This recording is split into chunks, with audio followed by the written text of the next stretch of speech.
Hello everyone, Simon Jacobson here, another episode of Wednesday night. Been doing this class now for 1981 would be 34 years, 1982, 33 years. And it continues to be an exhilarating journey for myself, and hopefully for all of you. Everyone here is linked by word of mouth to the people that came before in this class, which gives it an extra synergetic power. The topic is turning liabilities into assets. You know, the great challenges that we all face, among the challenges that we all face, is the challenge of challenges, where we make certain plans, we assume our lives will go by a certain script, and then we're thrown a curveball here and there. Situations where we do not expect, spontaneous, sometimes undesirable, setbacks, the list goes on. Who in life has not experienced some disappointment, some challenge, something that threw you for a loop? Sometimes, God forbid, even traumatic experiences. We will all go through losses and so on. The real test, the real litmus test, in Hebrew there's a word even haboichin. It's called the stone that measures, the measuring stone, the real measuring yardstick that determines a person's character and defines a person's character is not when things are going well, but when things are not. When things are unexpected or unprepared for, that's when you see the distinction between people. Because when things are going well, everybody just follows along that script and they have their patterns, routines, and so on. But then, when something strikes and we're not prepared for it, something that we did not anticipate, that's when you really see what a person's made of. In Hebrew, there's an expression that if you want to really see the character of a person, it's bekisei, bekaisei, ubukoisei. Bekisei means in his pocketbook, when it comes to money. Bekaisei means when he gets angry. Bekoisei is when he takes a drink. So in Hebrew, all three words have the same letters, ka, chof, and samach, pronounced differently, kis, kais, kas, and kois. So chof samach, one is with a yud, one is with an ayin, and one is with a vov. And it's just an example of all those three areas are things that we are not within a particular choreography. We're outside of the regular structure, and that's when you really see what a person is made of. And of course, as the Jewish people, as a collective, have undergone such challenges throughout history more than any other nation. And look what the Jewish people have developed, how they learned to thrive. In the words of the verse in the book of Exodus, right at the beginning, Kashayanu Esam, as they were oppressed in direct proportion, Ken Yirba v'Ken Yifritz. That's how they thrived and they proliferated. So the question is, what is the secret behind it? Why do some people find it easier to turn a liability into an asset, and some people simply do not? Why do some people learn to thrive and others crumble? And is there something that we can learn? Is there a method? Is there an approach, an attitude? And that's what we shall be addressing.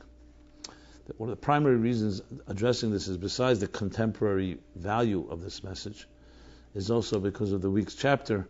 We read a double chapter, and the second chapter about Bechukotai, which is the final chapter in the book of Leviticus, is among the three chapters in the Torah where you find what is called the teichacha, that ostensibly seem to be like curses, negative expressions that if you don't do this, this will happen to you, etc., etc. Basically, that warning the Jews that if they follow the commandments, they'll be rewarded. If they don't, they will be punished. Which itself, as I've talked about many, many times, and I must immediately qualify, reward and punishment in Judaism is not some type of juvenile exercise where a parent or a principal is punishing us for misbehavior. You know, God and the human race are pretty distant from one another in the sense where one is a creator and the other is a creature. Why would a creator punish his creatures? And what are we, just like subjects and slaves? And what does God gain from it? The reward and punishment, schar and enish in Hebrew, really means, as the Shalah explains, cause and effect. There's a structure. When you put your hand in fire, God forbid, it gets burnt. When you eat the right foods, the healthy foods, it makes your body healthier. You eat the wrong foods, it toxifies and pollutes our systems. So these are not punishments, these are cause and effect. And what God put into place, just like any engineer would put into place, is a whole series of checks and balances, a whole immune system, if you wish, which is built in, that based on our behavior, that's how the action will cause a reaction. It's a perfectly logical system. The entire universe works based on that. So when we read punishments, we shouldn't be reading punishments, we should be reading effects, consequences of one's behavior. Not in any way just to get even. Now, of course, there's the concept of discipline, learning a lesson. When you reward someone, you reward children, you're basically telling them this behavior is admirable, is acceptable, is commendable, and that's why they get a reward, so they understand that, and you reinforce that element, that value. And of course, if they do something, God forbid, not well, you remind them and show them that this is not acceptable by inflicting something that would give them a distasteful experience, to know that this behavior is associated with something that is inappropriate. Now, obviously, when done right, it's a very effective system. Hopefully, Yamin Mekarevis, we always put more emphasis on the love and the kindness and less on the negative. But even when there's a necessity for discipline, it's done with a bare minimum and saturated with love. It's not coming from anger. It's not coming from vindictiveness. It's not coming from vengeance. It's not coming from our own short fuse and comfort zones. It's coming from a true, genuine interest in helping another person, whether it's a child, a student, or a friend, and so on. And that can come, and that has to also be conveyed together with the discipline. So, however you twist and turn it from a Jewish point of view, and a healthy point of view, reward and punishment is cause and effect, and used as a tool for growth. And there's two ways to grow. One way is to grow is to reinforce and reward positive behavior, and the second is to avoid and thwart negative behavior by demonstrating that this is not acceptable. This is true in any given school or system or army, or even in sports. There are penalties for inappropriate behavior, and there are penalties for various different fouls and so on. Why? Because it's, besides the fact there are rules, it's also showing this is not acceptable in this venue, in this structure, and so on. You will judge the nation, the community, and you shall preserve them.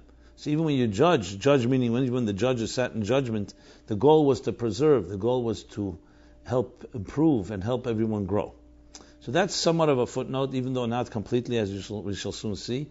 So when you read all these strong statements, you wonder what is so intense.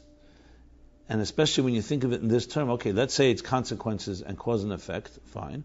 So what happens if I did something wrong and now there was an effect? A setback. So setbacks that I was referring to before can take on two shapes. Ones that are a result of our actions. We make our mistakes. What do you do then? And then there are those that are not the result of our actions, the result of God's actions, or the result of someone else's actions. Where there too, it can be is a liability. So a liability can be that we are responsible for that liability, and it could be not responsible. Both of them require still advice and a formula how to address them. What do you do after the fact? You've made a mistake. You made a malicious mistake even. Then what happens then? It's all over? Absolutely not. We know there's the concept of tshuva in Judaism, the idea of return, the idea of repair. There's nothing lost. Obviously, it's a little more perhaps intense when you yourself are to blame because of a certain behavior. But nevertheless, even when you put your hand in fire, the body has a healing system. And the same thing is spiritually and psychologically and emotionally. So that's what we're addressing, turning liabilities into assets. Or you can put it in the terms of the Torah, turning klolos into brachas, turning curses into a blessing. V'hafti v'hafachti klolo levracha, where it says that God transforms a curse. And here we'll talk a curse as a liability into an asset. Hafachti ovlam l'simcha is another statement that's used, especially when we talk about the times of the 9 days, the 3 weeks, and of course the counting of the Omer as well, which we are now, which is sadder periods, that I shall transform ovlam, your sadness, your mourning and grief, into simcha, into joy. These concepts are themes that you find throughout the Bible, throughout Tanakh, the idea of transformation, a liability into an asset. So what is the secret? And what is the formula? Now, of course, introduction number one is that in Judaism, wisely, there are no magic tricks. There's no button you press and say, oh, okay, the past is gone, now a new future. It takes work. It takes discipline. It takes paying attention. So the first step in all issues is awareness of the problem. If you don't acknowledge and you're not aware, or you're not aware of the problem just exacerbates. So the first step is facing the situation as is. Denial. Saying, no, it's not really a liability, it never happened, I wasn't at fault, it was someone else. Oh, I didn't even know it happened, etc. Yeah, we all may go through such a stage, but it's not a stage of growth. Now, in certain severe situations, denial happens to be a healthy process for and part of the immunity of the human being. It's overwhelmed by a situation. So some ways we have to be in some form of denial. But there comes a point in many situations where we need to confront and we need to deal with it. The second thing we need to know is the nature of liabilities in the first place. So there's a fascinating story told in the Talmud in Moed Katan, page 8b, where there's a story where Rav Shimon Bar Yochai, who we just honored his Lag BaOmer, his Yom Elula, his passing, as he asked that it be honored in a joyous way, where there you go again is an example of finding joy within, even though it seems like ostensibly was a negative, the passing of a great Tanit, Tzaddik, and sage and mystic, Rav Shimon Bar Yochai. The story goes that that he was once sent his son, Rabbi Lazar, to be blessed by the sages in a particular city. He went and to visit them, said, my father sent me, he came here for the blessings. And to his chagrin, instead of hearing blessings from them, they began to curse him. To his ears, it sounded like curses. And he was no slouch. Talk about a great sage himself, Rabbi Lazar. He heard curses. He was so disturbed, he came running back to his father and said, they cursed me, they didn't bless me. And his father asked him, what did they say? And he began to repeat what they said. The exact details of the blessing and the curse, I'm not going to go through here because I've done that in the past. And if you're interested, just send us an email to meaningfullife.com, wisdomreb@meaningfullife.com, or go on our website and search Rabbi Lazar, Rabbi Shimon Bar Yochai, and you'll find the entire story in the Talmud there. But here what is relevant is his father said to him, no, they were not curses, they were truly blessings. And he proceeded to explain how they were blessings. Okay, fine. Question is, why? Why did these sages have to mask their blessings in language of curses? So commentaries all discuss this, and all kinds of reasons. Some said because they wanted to elicit from him chidud, sharpness, that he should use his mind to recognize the blessings. Others say that in truth they saw that his destiny included negative experiences, so they wanted to transform it. So they used that same experience, but they said it in a way that when interpreted correctly is actually a blessing. And the list goes on, different explanations. Again, it's all in that article that I've written about this, transforming blessings, curses into blessings. But then the explanation, the Likutei Torah, which is the body of discourses delivered by Rabbi Shneir Zalman of Liadi, the Alter Rebbe. So in the Parsha B'Chukosei, he talks about curses and blessings. He brings this story, and he says that this story can be understood with the concept that he addresses there, the concept of the difference between hidden chesed and revealed chesed. Chsadim nestorim, chsadim mechusim. That even though ostensibly it appears that when someone is kind to you, is loving, they express kindness and love by doing things, by sharing, by gifting, etc. Yet there's another form of expression of love that comes in the form of a hidden form. You don't see, ostensibly on the surface, you don't see the love and the kindness. Sometimes it takes on the shape of the opposite. But when you dig and you begin to really realize, long term, you realize it's even deeper affection and deeper love within what seems to be a concealed state. The question is, why is it concealed then? It's not to trick us, it's not to fool us. It's concealed because sometimes the intensity of the love and the affection is so profound that anything you would do would not do justice to it. And therefore it comes in the form of a concealed state. So concealment doesn't always mean something isn't there, it just means it's too intense for you to contain in a revealed way. So it's embedded in a concealed state. You have examples for this in technology, in science, that some energy is so profound, so intense that we don't see it because of its intensity. It's beyond the scope of our senses. It's beyond the scope of our tools and instruments. Take atomic energy, nuclear energy. You don't even see, you don't even know the potency of it until it's finally released through fusion, fission, the different processes necessary to release nuclear energy. Same thing with a human being. I mentioned earlier, we don't see what a person is like until they're put under pressure. And then you see, and the expression of one person said that a woman is like a tea bag. You don't know how strong she is until you put her into hot water. So the hot water, the pressure, brings out something that you would never be able to see when the pressure was not there. So think of our own beings, human beings. When things are going well, so we use the natural and we use the usual amount of energy that we have. But then suddenly you're challenged, suddenly there's resistance, suddenly you're in a situation where you have to really get out of a pickle or a tough place. What do then? You exert much more energy. Let's say you find yourself trapped, even on a physical level, in a pit. Your leg is trapped. What do? You exert even more energy in order to fight that obstacle or impediment and free yourself. You want to reach further, you have to reach back inward more, like a bow and arrow. The farther further you want to shoot it, the more you have to pull back. And the same is true in any given situation. When there's pressure, we exert more energy. Hazayis, the olive, the Talmud tells us, does not release its oil until you press it. So pressure brings out what? Hidden strengths. So why are they hidden? Why are they not there? Because they're hidden because their intensity is such that's beyond the usual measure. So for example, you have a flow of energy going through a particular pipe. That pipe can contain that amount of energy. What happens if you want to send more energy that's more than this pipe can contain, or this wire, or this channel? You need to either get a bigger channel, or you need to conceal it in a way that it should not overwhelm the circuits, or else it'll destroy the whole process.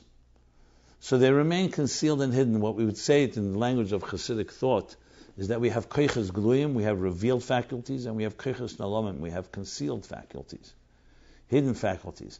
So to speak, our potential. But it's there. The proof it's there is that when pressured, suddenly where does it come from? It doesn't come from nowhere. So you're going back digging deeper into the inner reservoirs and resources of our spirits, our souls, to elicit more power and more energy. When a person exercises, when you build your muscles, all these are examples of taking more of the hidden and revealing that which is hidden. So when you think of it in this context, which is greater love and which is greater power? Is it the chesed, the kindness, the affection, the blessings that are revealed, or the blessings that are concealed? The answer, of course, is those that are concealed. However, you want the concealed not to remain concealed. You want that to be revealed as well.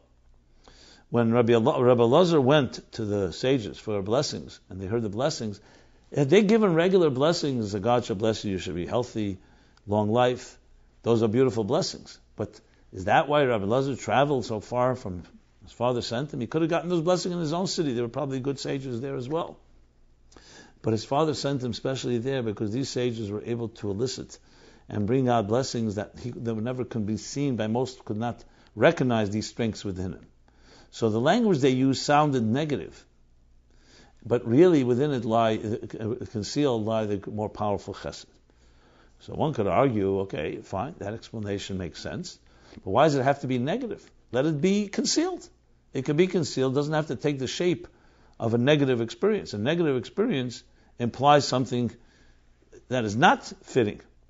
And the answer is, negative itself is all in the eye of the beholder. It is true that we do have an objective sense of negativity. God forbid a premature loss, any death, disease, infection, poverty, the loss of a job, the breakdown of a relationship. Everyone agrees these are all negative experiences. When I say perspective, I didn't mean that some see it as negative, some see it as positive. is the question is to look at the situation in the full context of it. The full context.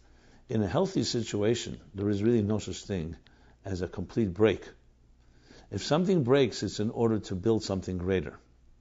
So what it appears right now as a negative is really the loss of a particular situation or condition in order to gain something greater. If, for example, an egg would never crack, a chick would never appear. If a child in his womb would remain there and everything was comfortable, there would be no break. The child would never emerge. So in any metamorphosis, there's a situation that if you look at the moment, it seems like something is breaking. It looks like something is negative is happening. When in truth, in it lies a much bigger story. And you see this consistently in life. You can see it when, for example, when children lose their teeth, baby teeth, in order for adult teeth to grow. If they didn't know adult teeth were growing in, you think, why am I losing my teeth? I need my teeth to eat, to break down food, etc. But then you realize because the small teeth, the mouth is getting larger, and the small teeth are just are there, they're getting in the way. When they serve their role, great. But once they don't have their role, they need to fall out. You need to shed one layer of skin to assume another layer of skin. This is the rule in existence. This is the what was called in Kabbalistic and Hasidic thought, yesh, ayin, and yesh. It's a theme I've addressed a number of times, that every state of being is a yesh. It needs to go through some type of void or vacuum where it loses its identity in order to assume a greater identity. We all go through the awkwardness of adolescence as we grow from child to adult.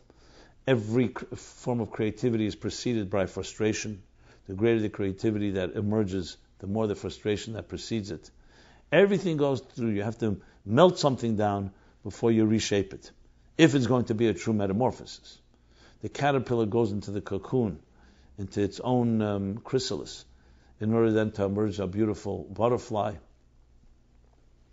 I know some of you may say not all butterflies are beautiful, but every part of nature is beautiful. Caterpillar is also beautiful in its own way. And yet it goes through that stage in order for it to spread its wings. And this is the fact of life. We leave our parents' homes, lech lecha ma'artzecha, in order to spread our own wings and grow with our own individual strengths. And there's always going to be a painful element of the transition. The pain is because we see only that moment and we don't see the entire picture. So why it takes on sometimes a negative is because it's negative compared to your previous state, but it's not negative compared to the next state. If you saw, for example, a beautiful building being dynamited and completely demolished, you'd say, why are you destroying such a powerful building? But if you came a month or 2 or 3 later and you saw even a greater building being built in its place, you realize why they had to raise with a Z the building initially in order to build this one. If you didn't come around, you'd say, hey. So it's like seeing the frames of a film and you only saw the beginning, you didn't see the ending. Obviously, in life, you're going to find times where things seem to be setbacks. So these two perspectives are actually captured again in the Talmud by a teacher of Rabbi Shimon Bar Yochai, Rabbi Akiva, who together with his colleagues were gazing at the Har HaBayis, at the Temple Mount after its destruction. So they saw desolate ruins, and his colleagues began to cry and began quoting the verses that prophesied that this temple would be destroyed. And Rabbi Akiva began to laugh. Why? His colleagues asked him.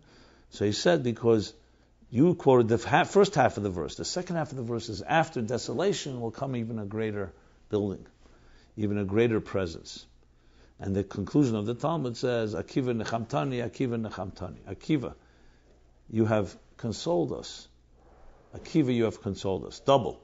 The double is for the revealed and for the hidden. It's not just enough to say, oh, there's something positive. The negative itself has to be transformed into the positive. So there's the positive, first Nechama was revealing the positive, and the second is the transformation, that even the negative actually also becomes a catalyst, becomes a springboard, and fuels the energy of the positive even more than revealed good.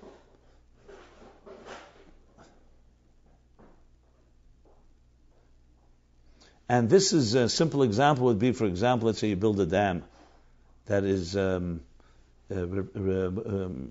impeding and not allowing the flow of water to flow. So the dam becomes a very strong resistant force, a big dam. The water begins to build. And then, for argument's sake, let's say it's important for you now to release the water. And you open up the dam. Or, the contrary, the water becomes so built up so powerfully, it just breaks through the dam. What kind of intensity will that water have? Intensity you would never have seen before. You would never have seen it before because it was concealed. The water is flowing regularly, you just see regular water, like I mentioned before. The impediment is what allowed that force to be built up to the point that not only does it break through, but even the dam itself, the stones, whatever the other elements that the dam is made of, the components, all become part of the forward thrust now, and they actually become dangerous because all the water is schlepping everything with it in its thrust forward, in its power. So what you see here is more than just one nechama, one consolation, it's a double consolation. Why did Rabbi Akiva see what they did not see? So it's hidden in the words Akiva nechamtavi, Akiva. The word Akiva means, it comes from the word Akev, like Yaakov. It comes from the word the heel. The heel doesn't sound like a positive element. Yaakov was called Yaakov because he was holding on to the heel of Esav, his twin brother, who emerged first. But Hasidic thought explains that Yaakov is Yud Akev. What does Yud Akev mean? That even in the Akev, even in that which is completely concealed, when you look at the heel of the foot, the Medrash calls it the angel of death within the body. The body is like a microcosm of everything out there. What is the angel of death? Malach HaMaveh Adam, the heel. Because the heel is this one that has the least amount of revealed life force. It's alive, but the heel is able to take a lot of pressure. The heel is what hits the ground. It's the lowest part of the extremities of the human body. So it's symbolic of concealment. Rabbi Akiva was either a child of converts or he was a convert, which means his upbringing was one that he did not have revealed divinity, the revealed Torah, until the age of 40. Did not study. Famous story where he meets the daughter of Kalba Besua, and she convinces him to begin to study. And he's walking, and then finally the story with the drops of water, where he sees how the drops are piercing through a hole, bearing a hole, like drilling a hole into a stone, and realized that if drops of water over the years can bear a hole, or bear a hole, a hole should be born through that water, inanimate stone, how much more so a soul can, even at age 40, does not give up and is always possible. And what he did was, he used his hunger and thirst, that which others did not have, because they were not Akev, they were not the heel, ones that had revealed, they had the revealed scholarship and piety. And Rabbi Akiva, using his so-called ignorance and using the lack that he had, turned it into a positive force, that he became not only a sage, he became the greatest. Kula aliba de Rabbi Akiva, the entire Talmud goes by Rabbi Akiva. So say Akiva nechamtavi, Akiva, you as an Akev can reveal to us the hidden, concealed good that exists in every given situation, where those sages could not see it on their own. So it's no surprise that his student, Rab Shimon Bar Yochai, was able to see what Rabbi Elazar, his son, was not able to see, that even in the concealed he was able to see the profound good, the great potential. And not only that, but how the concealed is actually just another form of greatness and goodness, but it has no choice but to come in a form, because if it came in any revealed form, it would not be as great. When it comes in a form that's concealed, or even more, that's negative, that seems negative, then its power is far, far greater. So what do we derive from all of this? We derive from this, our lives also have desolation, like Rabbi Akiva and his colleagues saw. Sometimes seeing things that appear like curses, as Rabbi Elazar heard from those sages, to his ears. And when we look at it with our eyes and ears, with our naked eyes and ears, and with our regular senses, it may appear as a negative. And sometimes you have to recognize that for the moment and grieve and feel sad over that. But then you have to step back. And at some point you have to say, and this is the way a leader thinks. This is the way a healthy person thinks. Okay, this has happened to me. Am I going to allow that to impede, to slow down, to arrest my growth and development? Or am I going to take this as a type of dam of resistance in order to build up even stronger energy and to become a far greater person? Now, it's much easier to wallow in our own self-mercy and to wallow in our own self-pity and pity ourselves and say, oh, look what happened to me, all that. That's easier. Why is it easier? Because that's a natural thing most people do. But it's far more meaningful and far healthier to say that happened, and now what do I do about it? I often share the Baal Shem Tov's analogy, the spiral staircase, because it captures it so well. He explains the Schwindeltreppe in Yiddish is a translation of spiral staircase. What Schwindeltreppe means, the swindling steps, the steps of swindling of like a thief. Why is it called Schwindeltreppe? Because when you walk up a regular set of stairs, you see the destination. Maybe many steps, but you see. Then there's a situation where spiral staircase, which often actually saves space. When you look up, you don't see the destination. As you climb, you turn your back to the destination many times. And right before you reach the apex, the top, you have to turn your back completely to it, and you can, for the moment, think nothing has happened. You haven't made any progress. And you may even give up. Look how sad that is. You're right there. So he gives that example for life, for the challenges of life, that sometimes we turn when we don't see the destination, so we're convinced we haven't reached there. But all your efforts really did pay off. You're just not seeing it right now. And you have to just see it through. One more step, two more steps. It's an analogy in life for setbacks. Where you think life is immobile. In truth, life is like a wheel that's turning. And just because at this moment the wheel seems to be at the bottom, doesn't mean it won't continue to turn. But there's one thing that can stop it from turning. You and I. If we don't believe that it can turn, or we don't accept that it's turning, then, even if it is, you're not in a psychological state of mind to be able to receive the wheel as it goes upward. Because when you're negative, what happens is, the first negative is it doesn't let great things to happen to you. How many opportunities may come our way? How many blessings may come our way? How many people we meet that may be the right person for us? And we didn't see it because we were blinded by our own negative energy. I've seen this a number of times with couples. And there was a shidduch is spoken, someone introduces one man to a woman to a man, and it seems like they're all right, very good, very fitting, and they even think they're fitting, but then it doesn't work out. And then you hear several years later they ultimately met. I've heard this a number of times. I've seen it, my own experiences in life. And you wonder, so what happened? So they say, we weren't there. We weren't able to see each other. Why? Because you're distracted. This one was distracted by money. This one was distracted by health. This one was distracted by some other obsession. So sometimes the greatest blessings are sent our way. We pray and they're there.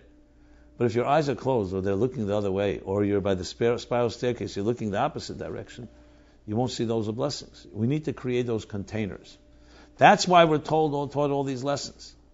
Here's how you're supposed to read those seeming curses and turn them into blessings. So that is why the Torah speaks about things. There's some blessings that are revealed and some blessings that are concealed. So why do they have to be concealed? Because that's how you elicit. And therein lies a far more powerful and more intense energy that does not exist in the revealed level. And even on a practical level, which of course the next question can be asked, so if that's the case, how do you reconcile it with a simple interpretation? You can't distort the simple interpretation is that there are blessings for good behavior and there are punishments for bad behavior. As we discussed earlier, fine, it's cause and effect. It's like an immune system. It's like your hand being put on fire, but you cannot say getting burned by your hand being put on fire is a positive. It is a consequence of a negative behavior. You shouldn't have put your hand on fire, you wouldn't have gotten burned. It's not a contradiction. Because if you indeed see the burned hand as a warning, as a consequence, if a person did not get his hand burned, did not feel the pain, what would happen then? Who knows what could happen? He could lose his whole arm. So by feeling pain and feeling the burn, and actually the burn affecting, actually is a step in healing. God forbid a person's nerves are so frayed, or a person's nerves are so numbed, they don't feel something. Would that be a blessing? So pain in itself is painful. But pain is a warning that you're sensitive, that you're feeling something and do something about it. It's a warning signal. So indeed, even the punishment itself, so to speak, the effect has in it a positive. An additional point, which is a tremendous point, is this. When you really have someone that loves and cares about you, so as I said earlier, then there's a certain routine. Someone cares about you, you see it expressed in different ways. They buy you a gift from time to time. They share words, I love you. They show affection. They support you. You feel someone you can rely on. The whole gamut of benefits that come from having a good friend, a good family member, a loving party, a loving spouse, and so on. However, that's the regular flow. When do you really see love? Is when you're in a state of crisis, when things are not going well. Then you can really see, and then there's even a challenge in a relationship. And then you see the real test of the metal of this relationship. And when the two people who are going through a challenge, either with each other or their own personal challenge, and the other person is there for them, what happens? The love is far deeper. Because now they're digging to find something more powerful. The regular is not enough. You need to muster up new energy. And there you see a love that you would never see in regular day-to-day routines. So where do you see more love? When somebody rewards someone or when someone disciplines someone? And again, I'm talking about healthy discipline, coming from a productive place, a constructive place. That's not demoralizing and not coming from someone's insecurities and fears and again, their comfort zone been changed and just vengeance, vindictiveness, etc., etc. From a healthy place, you put it on. You see a child is rewarded for a good deed. But then a parent who loves the child, and the last thing they want to do is discipline the child, has to force themselves to discipline. That's the way it should be. Not it comes easy. You have to force yourself. And when you see a loving person forcing themselves to withhold love, even for a moment, or let's put it this way, to channel the love in a form, in a shape, in a package that doesn't seem like ostensible love, because it's discipline, that therein lies a far deeper love. Because why would they be doing that? Why would someone who loves someone do something that doesn't seem like open love? Because they love them so much, and they want to make sure that they don't get their hand burnt. They want to make sure that they don't continue. They want to make sure that they improve. Again, I qualify again, this is only for a healthy person who knows. And the Torah, of course, is describing it in healthy terms. So the literal interpretation of oynish, or klola, I want to say the curses, the liabilities, are at the end of the day, they are more profound expressions of love because you care enough. Think of it this way. Sometimes you have a friend, they're only friends when things on a nice day. Where are they on a rainy day? When things are not going well. And suddenly you realize people abandon you. They're there for the party. They're there when things are going well. They're there when they need you. When you need them and you don't seem to have as much, are they there as well? The real friends will be there, and the real love you'll see when things are not going well. That's an example. So you see the care. And this also spills over to the care of someone who's disciplining another person, obviously with all the qualifications I made earlier, and therein lies a more profound type of love. In a world like ours, where when we travel on roads where you can end up in a road that's a great blessing, or you can end up in a road that's not a blessing, it's extremely necessary not just to have people and coaches and mentors and friends that tell us where to go, but also ones that tell us where not to go.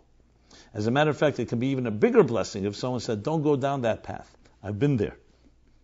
Go down this path. Or just they tell you not to go there, preventing so much heartache and aggravation and even destruction is as equal, if not more powerful, than someone telling you what path to take. Because they're helping you in your life to avoid extra mistakes. So, in the final analysis, brachas and klolos, turning liabilities into assets, require, as I said earlier, number one, awareness of the problem. Number two, the courage to face it. Number three, to realize at the end of the day, every problem is part of a bigger picture. This doesn't mean it wasn't a challenge. It doesn't mean it's not painful. It just means that there are deeper strengths within you and deeper strengths within the situation that can never have been expressed without that seemingly negative experience. And this applies to both things we do, our mistakes, and also things that happen called God-driven or human or others have done something. Let's start with ourselves. You did a mistake, yes. Of course it would have been nicer not to make the mistake, but now it's after the fact. The Baal Shem Tov has an interpretation The Baal Shem Tov has an interpretation that he says, Rishayim aleim charotas. Wicked people